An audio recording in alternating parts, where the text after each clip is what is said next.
Hi, I'm Kate Mackay, Associate Film Curator here at the Berkeley Art Museum and Pacific Film Archive, and I'm delighted to welcome you to BAMPFA's Watch From Home live stream conversation and Q&A for Melissa Haizlip's inspiring documentary about the groundbreaking public television show Soul and its visionary producer and host, Ellis Haizlip. Devika Girish in the New York Times writes of Soul, Mr. Soul resurrects the magic of soul, partly through dense audiovisual collage, warm, fuzzy archival excerpts with interviews and quotes, and set to infectiously groovy music. Broad in scope and rapidly paced, the film can feel as if it's bursting at the seams, but it acutely conveys the radical joy that Soul inspired, barely contained in the movie's running time. If you haven't had a chance to watch the documentary yet, I encourage you to check it out via the BAMPFA website at bampfa.org, where the film is listed as part of our recent releases and restorations series. Related titles include a trio of films by Madeline Anderson, who also worked as a producer for Black Journal, which is a sister show to Soul, and I hope you get a chance to check her films out as well.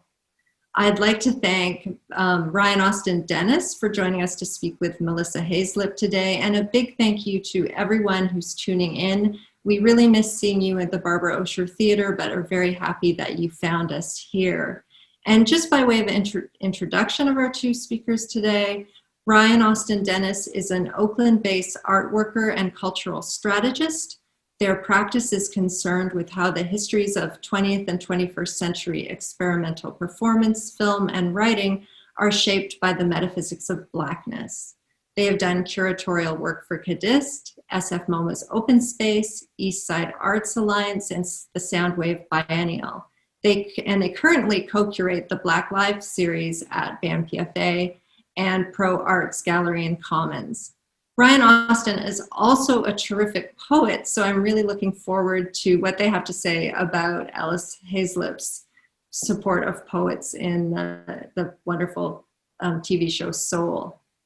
Melissa Haizlip is an award-winning filmmaker whose work responds to social issues at the intersection of racial justice, social justice, activism, and representation, and is currently producing a docuseries about women in hip-hop. Her feature documentary, Mr. Soul, which we'll be talking about today, has received numerous awards, including 16 jury and audience awards for Best Documentary. Haizlip directed and produced Contact High, a visual history of hip-hop, and produced Wu Sang's You're Dead to Me.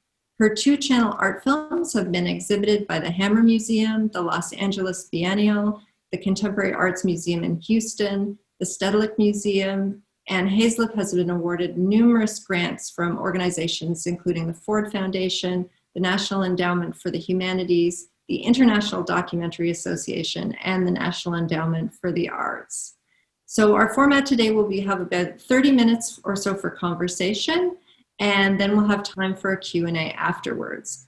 Please feel free to submit your questions via the chat on YouTube at any time, and we'll get to them when the time comes. So without further ado, please welcome Ryanaustin Dennis and Melissa Haizlip.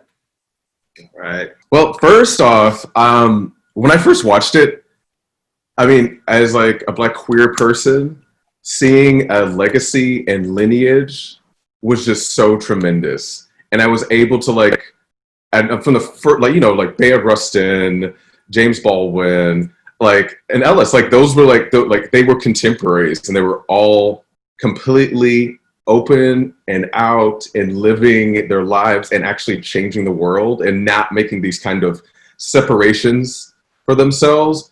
And so I just want to say thank you for giving me another person to go to and another person to kind of think about as I create and go out into the world. So that was just so important and tremendous for me to see. And then also just in terms of thinking about just that person's life and how in this moment, I need to see the future or see possibilities and see us seeing even in the midst of like the 68 revolutionary moment, those years were hot. And like, in this moment, it's very hot. And like knowing that there were Black artists, writers, thinkers still pushing and making work, right? And so I think there's just something so like that was just like, I just want off the top say thank you. Like it was needed. but yeah, but first things first though, I want to know, like, I mean, that's your uncle. So like, what was like some of your first, like, initial kind of feelings, like first memories with him, actually? I wanted to start off with that. Sure, and thank you for that lovely introduction. Everything you're saying is everything that we believe in and what I believe in, what's so important to convey in the film, and especially because Ellis is an unsung hero, and, you know, as a Black queer man coming through that incredibly difficult time period and still being able to create so much joy and curate so many artists, and that was really, really revolutionary. And there's so much erasure happening, especially in the Black queer community, and it's really important now, especially as this window is opening slightly toward more representation and inclusion, that we tell these stories and that we say, no, we've always been excellent, and we've always been queer, and we've always been doing great stuff, and we've always been, you know, promoting and including and loving and same gender loving and non-binary and all of these things. And so because he is real and he's not this mythical character, we wanted to ground him and ground that truth in his story. And yes, it's a queer film, and I'm very proud of that, because I think that that represents Ellis in a way that is necessary for contemporary audiences. And even though he didn't wear his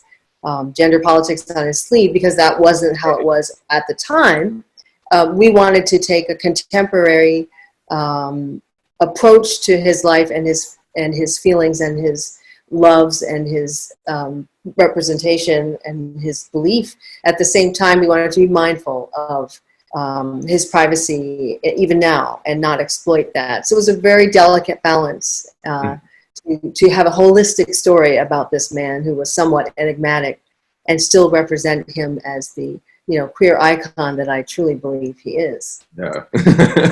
That was a mouthful, but I just had to get that out there too. No, yeah, for real. Like, definitely icon. Like, yeah, when I saw it, I know I have this another initial question, but I was like, I live in a house with like two other like Black queer like men, and so I told them about this guy, and I was like, we were already, you know, like we're already in history already, right? And like, yeah. and I could not shut up about telling them. I was like, oh my gosh, have you ever heard of this person before? This is what they did, you know, like they had this amazing revolutionary TV show. Like I couldn't help but share this film. Like I couldn't help but like, I mean, I called a couple people. I remember calling I asked like I asked my grandmother if she's seen it. I watched like a couple aunts. It was like, have you watched the show before? Did you know about this? And so it was so nice to have this thing where, I mean, some of them did, some of them didn't. Some had phasey memories around it, but like, it was just like this beautiful way of like, feeling so connected, right? I was like, it's kind of nice to feel like it's in that intergenerational way. I was able to be like, okay, like you may not have known about the guy, but at least you've like seen the show. So yeah. And that was really tricky too, because it's somewhat of a hybrid film, because it's the biography of the man, but it's also the biography of the show. And we wanted to give them equal time, but also show how his unique personality and his lifestyle and his belief systems had a real imprint on the show as well, and how that dynamic happened. And we also wanted to show the dualities that he faced all the time in his professional life and his personal life as a Black queer man, you know, in the Black community, in his own family. These were a lot of issues and challenges that presented themselves we wanted to be accurate and fair, and as I said, holistic around looking at his character. But you asked me what were my earliest memories. Yes, yeah. I absolutely adored him. We were very, very close. He lived with us during the time that he was making Soul, and I didn't really understand what he was doing, but I knew that he was special. And I knew that he had these magical friends who turned out to be, you know, James Earl Jones and you know, Melba Moore, Clifton Davis, and he would bring them home at night after the tapings. And his favorite thing was to make oatmeal with strawberries at midnight. And so when I was forced to go to bed early because I was very young, but I would come out, here comes Ellis, you know, try to hide under the table and just be around him because he had this energy, even towards children, toward me, that was so unique and so loving. And as Thomas Allen Harris says, he had this vast love, and it was a love for Black people, but it was also a love for the culture.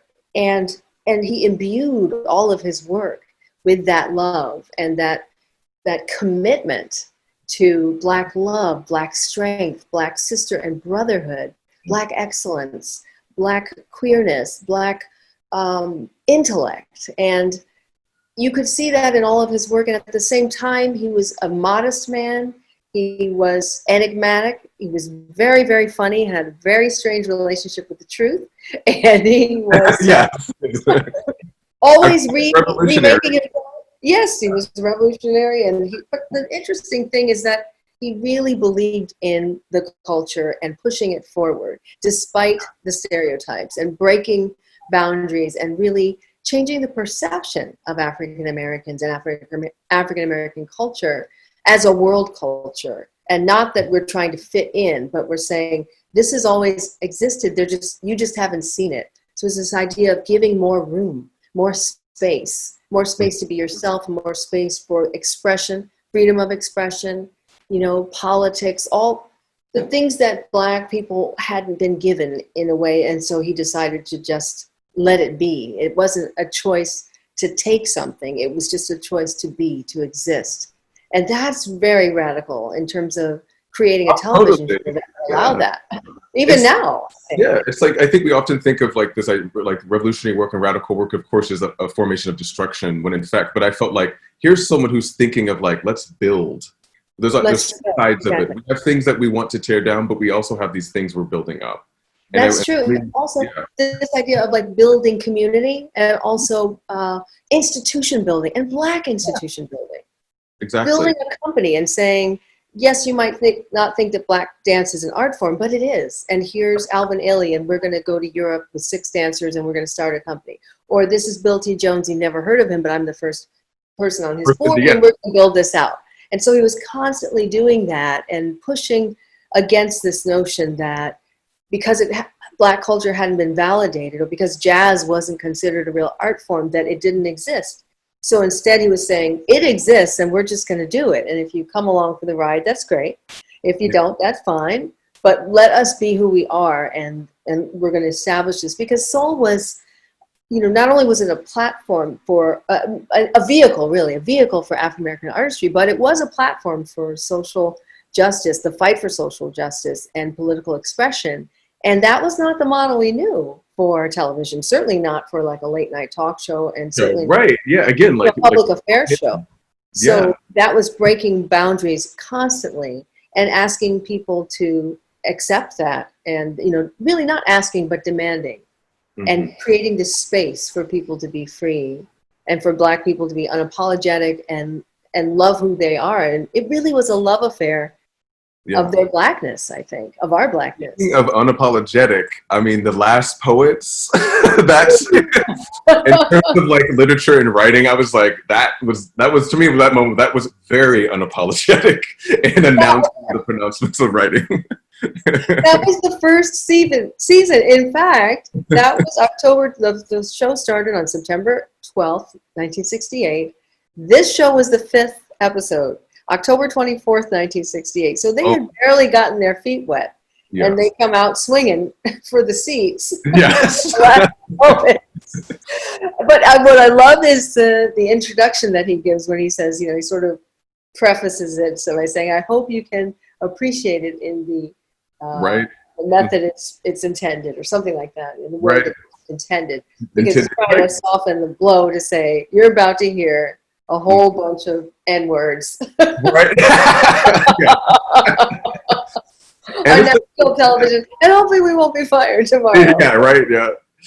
It's so funny, and along that line of just like writers and like emerging talent, it's like, again, like you had like Toni Morrison, like a really young Toni Morrison, and she was reading from The Bluest Eye, and it was her first novel, and it was just mind-blowing that he would push. He was also a feminist, and I love talking about that and showing that.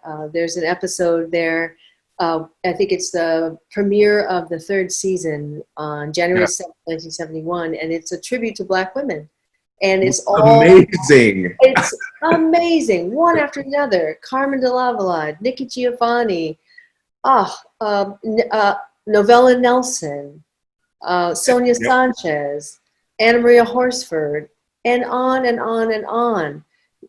Jackie Early, the poet. Here you have Jackie Early in the yellow and Sonia Sanchez reading from her poem. And it's just spectacular.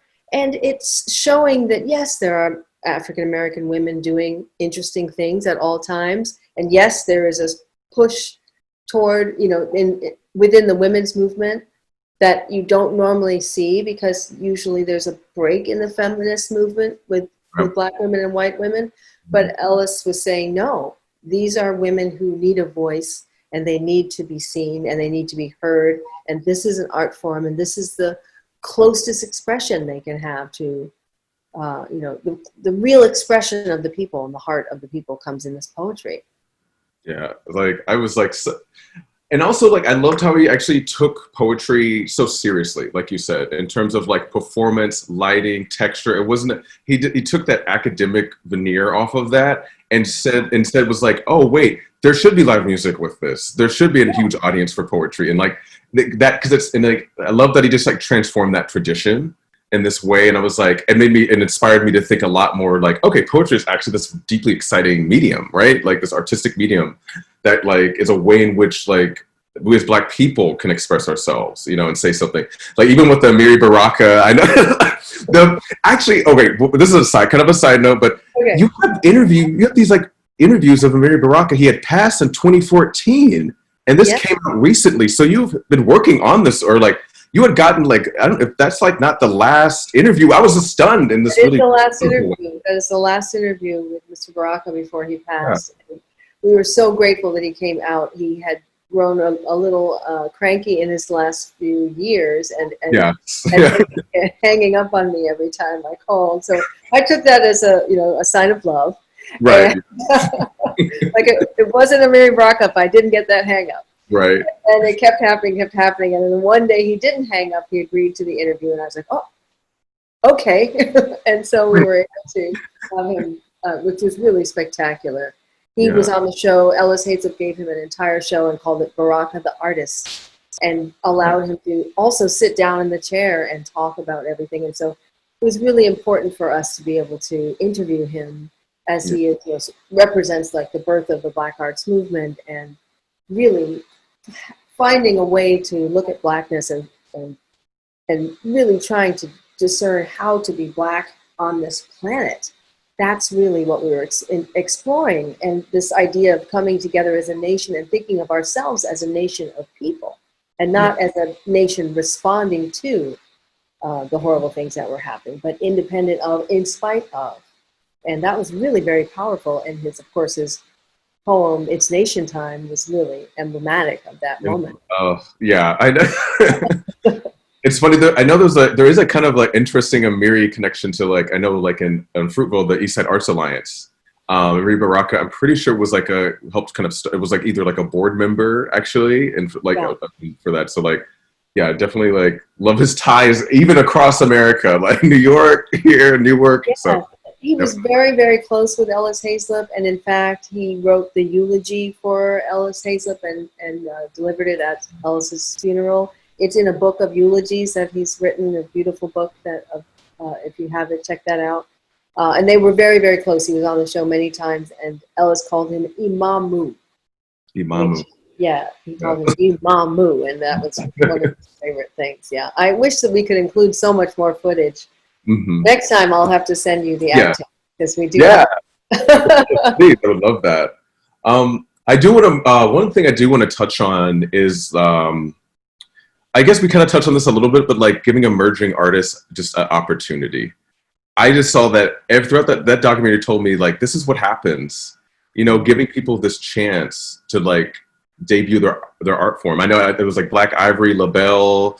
I mean, like, I don't know if you like that was crazy. But The list goes on and on, but you know, Yeah. these become household names because he also gave a small group named Earth, Wind, and Fire an Yeah. opportunity. Arsenio Hall, who was 15 years old and doing magic tricks. It's crazy. And when I saw that, I was like, Ellis discovered him living in Cleveland, and a friend was at one of those home parties given by the mother or the woman of the home, and she would trot out her young son to entertain the guests, and he was doing magic tricks. And she called up Ellis and said, "This kid is really talented. You really, I'm just surprised. I don't know if you've heard of this kid named Arsenio.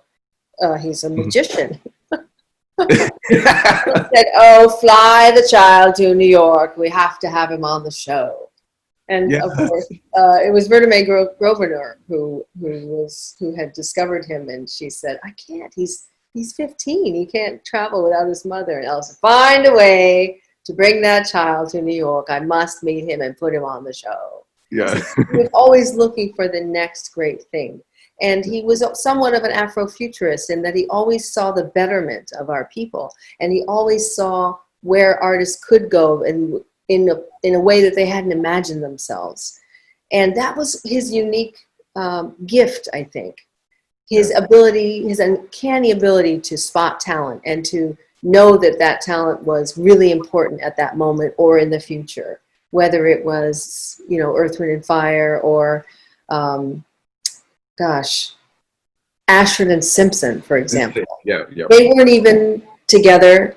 They did not have a show. They were not married. They didn't even have an album yet. They were simply songwriters hired by Motown to write for Tammy Terrell and Marvin Gaye.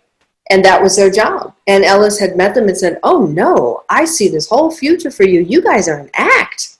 Are you kidding me? You're beautiful. You're spiritual. You're talented. You should perform your own music for yourselves, even though you're writing for everyone else." And they just couldn't fathom what that meant. He said, "I'm going to give you a show. We'll put on a show.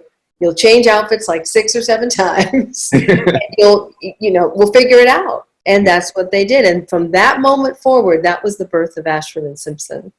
And they soon thereafter dropped their first album. And they got married, and the rest is history. You know, it changed the trajectory of their lives. And in their interviews, also Nick Ashford's last interview, sadly, he passed away just 4 months afterwards. But they told me that, you know, he saw something that we didn't even see in ourselves. And he really had that incredible gift. And I just think we're so lucky for that. Because what this archive is like, not only is it a time capsule, but it's also, it's a gold mine of original, beautiful, undiluted, just gorgeous Black art and politics, and really very special. I hear a little bit about the kind of processing of all of this history, looking at, because I feel like there's lots of conversations right now about the idea of like archives. I feel like the Black archive, whether it be family archives, video archives, or kind of cultural TV. I feel like there's so much momentum around it, and I'm kind of interested, like, what was like the kind of research process for you? Ooh, the research process was tremendous. We received several grants for that, research and development grants from the National Endowment for the Humanities and the National Endowment for the Arts, and the Black Public Media, which at the time was called National Black Programming Consortium, sort of the minority consortia for PBS. And it was really important to get it right. We knew that there were a lot of stakeholders in the story, not just the artists, but this idea of this burgeoning, this sort of reimagining of a Harlem Renaissance at a time period that hadn't really been explored before, the birth of Black Power television and the birth of the Black arts movement. Somehow that had gotten, I think it's because we rushed into technology and rushed into assimilation, and all these things happened with this expansion from the late 60s onward, that this critical moment, like this naissance, this beginning, hadn't been explored. And that was really interesting to me. And so it was really important to also find somewhat of an academic spine for the story and make sure that we are being accurate with all of our historians. We created a board of academic advisors that was really important for our humanities funding. And, you know, we're leaning into the type of research and the type of building the story and the scripting from a lot of historical research, of course, and working together with our mentors and a lot of digging, a lot of researching, a lot of reading. Yeah. And what we wanted to do also was we built a film. We created a school, very much like Henry Hampton created a school. That was our model for Eyes on the Prize. Yeah. And we knew that even though it was just 5 years, it was a massive amount of material and such a shifting political landscape that we had to match up to. And so we thought, well, how did Henry Hampton do it, and what was that like? So we talked to a lot of the folks who were part of that group and that team. Of course, they had a huge, expansive series, but I was treating this that way in my mind. I was thinking, this is only really one chapter of what really is the birth of Black power and Black arts, and you know, it really deserves like a 4-part series, of which Soul would be one chapter of. Right. But let's not bite off more than we can chew. Yeah. Let me know. Let us please know. I would definitely watch that. So yeah, we did a lot of research, and we created the school, and we had a summit, and we convened all of our academic advisors, and we worked. We had all these incredible panels throughout the day, and did a lot of research, a lot of writing. And this was continuous. It was nonstop. I researched the Ford Foundation archives when they first moved up to the Rockefeller Archive Center. That was important since Ford had funded the show back in '68. And I spent copious amounts of time at the Schomburg Center. I went to Maryland, anywhere there was a public archive as well, and all of the Black archives, especially the Smithsonian Archive and the Library of Congress. And so our bibliography was just epic, maybe 25 pages. Every book that had been written, every book on the Black arts and poetry and photography, because there's so much, it's so expansive. Yeah. And we didn't want to miss anything. And we just said, well, okay, let's see what the lay of the land is, and then we figure out how to tell the story. Totally. And I feel like particularly with the Black arts, I feel like there's always been this skewing of like, oh, it was like this kind of mostly male driven thing. And I feel like this film really showed that like, no, it wasn't this really patriarchal, masculinized kind of art movement. Like, no, here's this other side. And this is the real side, the richer side, right? And so it was such like this antidote to the ways I would often read about the history of like the Black arts movement. Yeah. Yes, and who contributed to that, namely, is Sonia Sanchez. And so we allowed her to sort of anchor us in that chapter of the story, because it's very important for her to talk about the arts, were homophobic and sexist, and everything was sexist. Even the movement Martin led were sexist. So she was saying some things that were really like, ooh, okay. Yeah. Let's get into that, because that's the side of it that we haven't heard. That's a narrative that has been erased even from our own culture. So that really intrigued me. And it was always important, though, to fact check and to anchor and to make sure also that these stories were being told by the people who had lived it. So that lived experience rather than just the book experience. That was key, too. Totally. Yeah. Isn't kind of a little bit teasing out more of the production side. I kind of want to go back to, like, he had like a mostly female, it seemed Black female production team. Unheard of now. People say it can't be done. Here we are. Here we are. It's all fabulous because so Alice Hill Jackson, at the time, she was married to Hal Jackson, who, as you know, was a radio host and also worked up with the Apollo and also created the Miss Black Teen America pageants and was very popular at the time.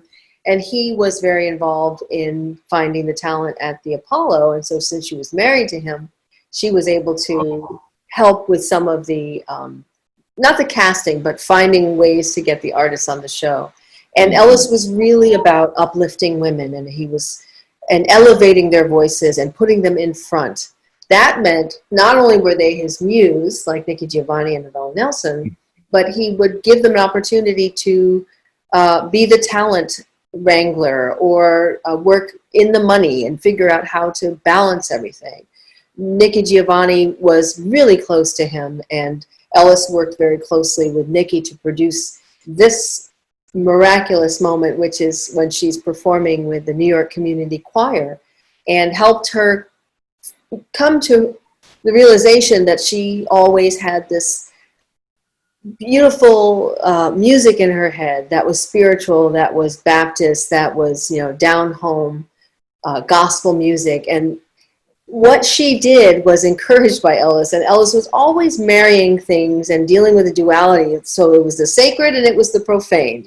That was how he lived his life, and that was real for him. And so he encouraged her to have her very, very, very, revolutionary poetry butting up against the floor of Black Pride, which is gospel music, and to have that, it was very unusual. And you can even see the choir kind of looking at her going, oh, this is interesting. You know?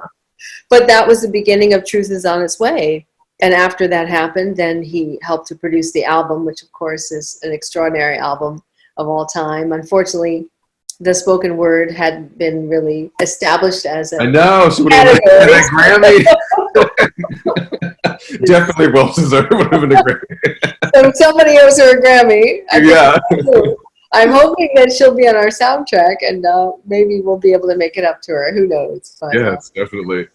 All of these women were so important in Ellis's life, and he was all about elevating them, especially putting them in the front, having Nikki Giovanni flying her to London to have an epic discussion with James Baldwin.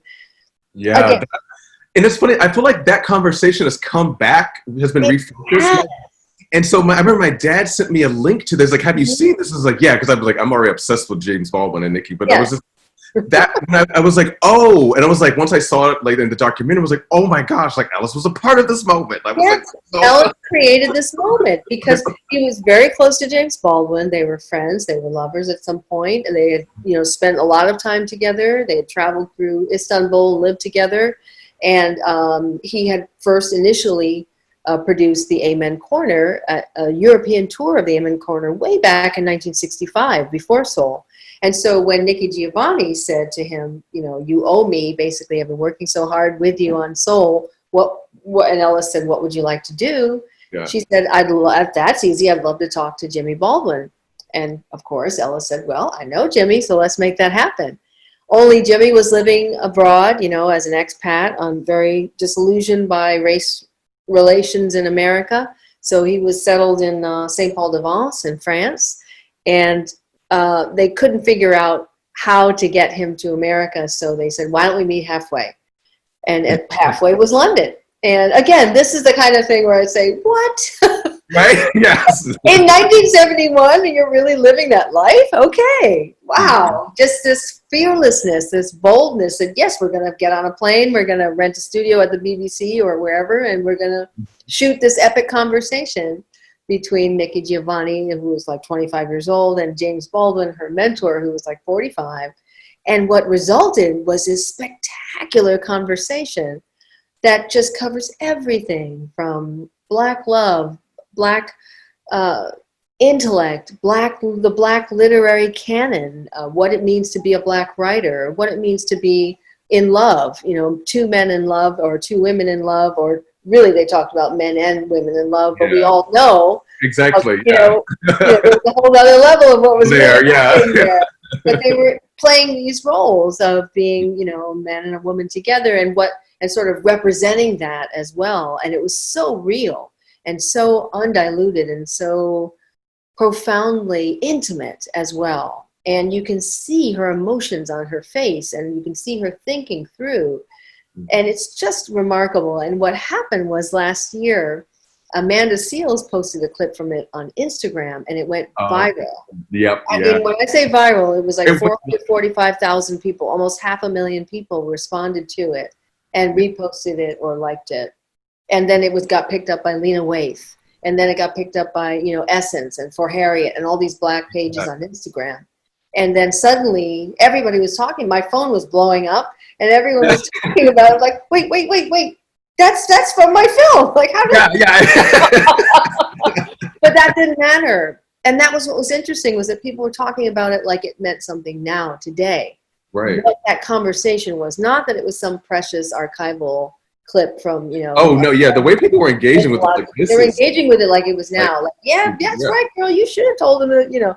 Yeah. It was really remarkable, and it made me realize how potent that conversation was, and the artist's role as a, you know, as a guru, as a representative of culture, and the discourse that can be had. Now that, I wish I could go grab it, it's in the car, but that conversation was actually transcribed into a book. And there are several books from that time period. I know there's a conversation with James Baldwin and Margaret Mead. And so they took this conversation with James and Nikki and turned it into a book. It's a rare book. It's like $4,000 now. But you can get it now. Yeah. You can find it on eBay. Yeah. But the idea that it could evolve like that into a book, and now it's evolved on social media, that's just so important and very exciting to situate it in the film as really a you know, headliner part of the film for us. It really, I think it was like a high watermark for the series. That was really high production value, even though it was shot in London, and just the notion that two remarkable icons of the Black literary canon could be having this kind of conversation when you don't usually hear them speak, let alone see them. You know, this is something I've read every James Baldwin book, but I can't see James Baldwin, you know, until a few years ago with I'm Not Your Negro. We were sort of mythologizing him too, in a way. Yeah. And so I'm so grateful for that movie, for how it brought him to the fore. And that's really what we were trying to do with this film as well. But also bring all these artists to the fore. Right. Let's like stop there for a second. I think, do we have any questions right now? Or are we audience questions? I will get on a roll, guys. You got to stop me. Yeah, I know. I don't think we have any, actually. But, well, actually, one thing I wanted to talk about a little bit, I do want to talk about, like, how it got shut down. The show got shut down, actually. And, like, that was, like, I mean, of course we know why. But you know, it's a very interesting conversation, because there are many reasons why. We chose the reasons that Ellis felt were most important to him. And there have been many versions of why, and it can be debated. It has been written about in books. We did a lot of research on that. We asked everybody on the team. But also we came to the conclusion that Ellis really felt that there was almost a conspiracy to get Black programming off the air. And some of that came down from the administration. That's obviously, you know, we have Nixon as the villain in the story. But he was always like that. And that wasn't just because of Soul. You know, there was a real aversion towards the media, anything progressive in the media, and especially being challenged by a progressive media. And so I just thought it was very interesting to show everything that was happening in the times, how people were responding to it. And the irony is that even though this was a great show, every year it was threatened to be canceled. Every year Melissa Haizlip had to find more money. It was never a given, even though it looked fantastic and it kept getting better and better, and with bigger guests and a more robust production value. It still was traumatic year after year after year. And the fact that there were basically only two shows, Black Journal and Soul, really speaks to the times as well. And so in terms of the cancellation, we didn't want to hit it over the head too hard, but we thought it was important to show Ellis's point of view and from his writings, what he felt were the most salient reasons why the show got canceled. Yeah, okay. And another thing that we didn't really delve into, because we would have had to go on a whole nother direction, was that this notion that he had been asked to integrate the show. And he refused to do that, because his feeling was, we're already integrating the network. Why do I have to actually take my show and integrate the show? This show is about Black culture. Can't we just have that? Why should I have to dilute that? And he wasn't willing to do that. And so there are many different elements that contribute. Interesting ask. It is a very interesting ask, and it definitely happened. And I saw that in, you know, yeah, thanks for sharing that. And it's also like, but again, we didn't. we had to make a decision about how we were going to, take that tack as well. Yeah, right. I can put it. Because there were so many options that we didn't want to leave people confused. And I thought, well, I'm going to go with what Ellis said and what he was feeling, what he was writing, and what he was putting out there from all my research and from all the articles I read about what he was saying at the time. Oh, we do have one question. It's from Tim. It says, I'm so looking forward to watching this film. Is there any current way to watch the full episodes of the show? Which was something that's the question on my mind. Where do I find this? Yes, you are in luck, Tim, because there are several ways. I just discovered that there are about 24 episodes on Amazon Prime. So if you do have Amazon Prime and you're not boycotting Amazon for whatever reason, you can just Google Soul on Amazon and it'll pop right up. Now they'll say it's the season 1, but it isn't season 1. It's really a compilation of many episodes, but it's not the first season. Many of the first season episodes have been lost, actually, unfortunately, or were taped over because they hadn't started archiving yet in a horrific way.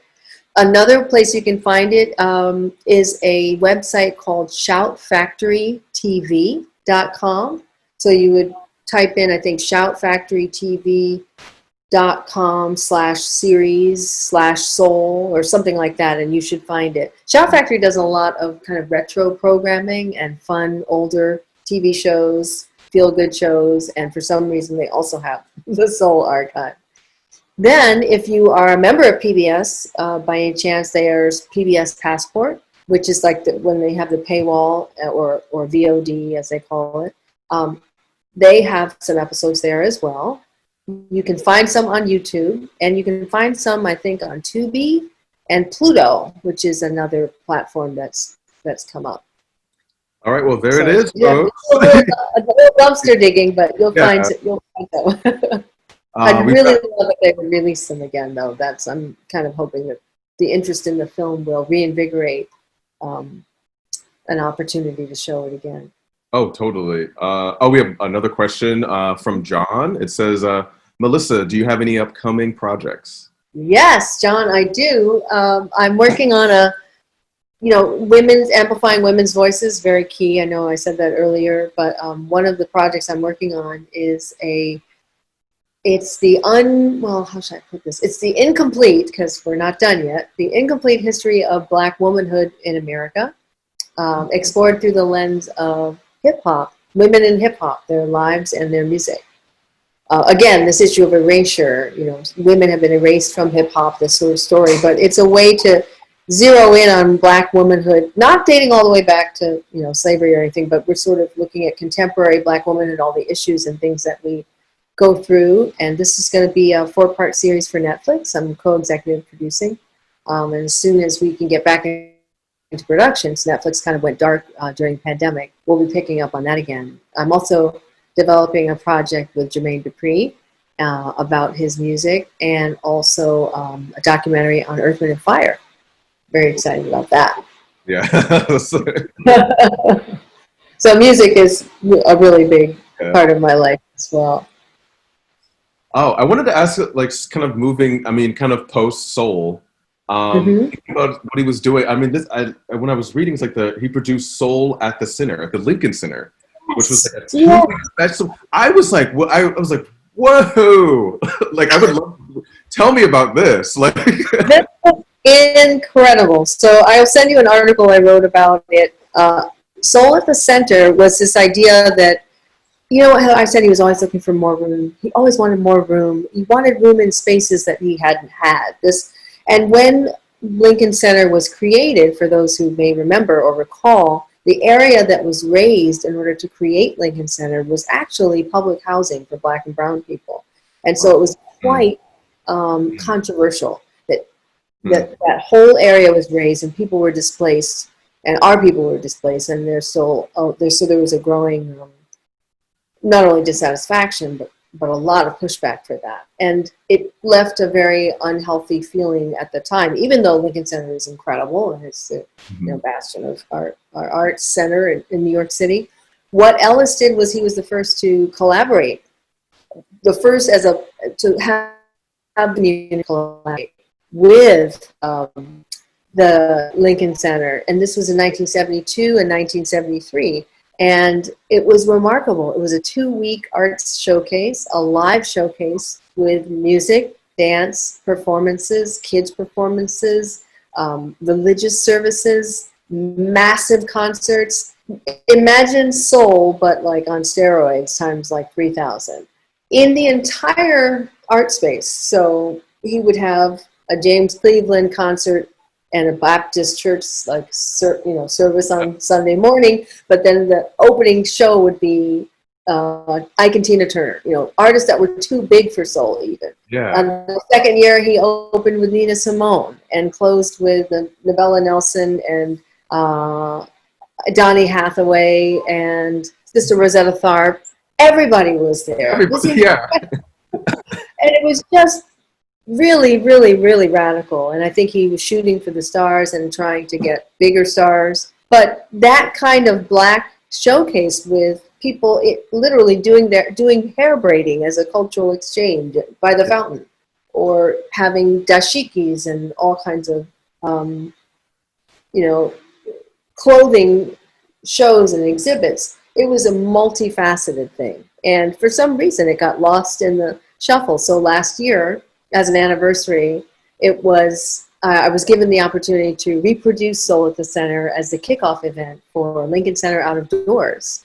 And because Donny Hathaway had performed in the original lineup, we got a concert with Layla Hathaway, in which we did a tribute to him and her father. And for the first time, she sang the entire opus of his work with her own band and a 72-piece orchestra for a concert that must have been for 3,000 people with 2,000 people trying to get in. It was amazing. It was in the Damrosch Park right next to Lincoln Center, and we had the Illustrious Blacks, which is a fabulous queer group that did their thing, and we had the Lost Poets and Carmen de Lavalade and George Faison and a lot of the artists who originally performed. Were there, Yeah, it was really fantastic.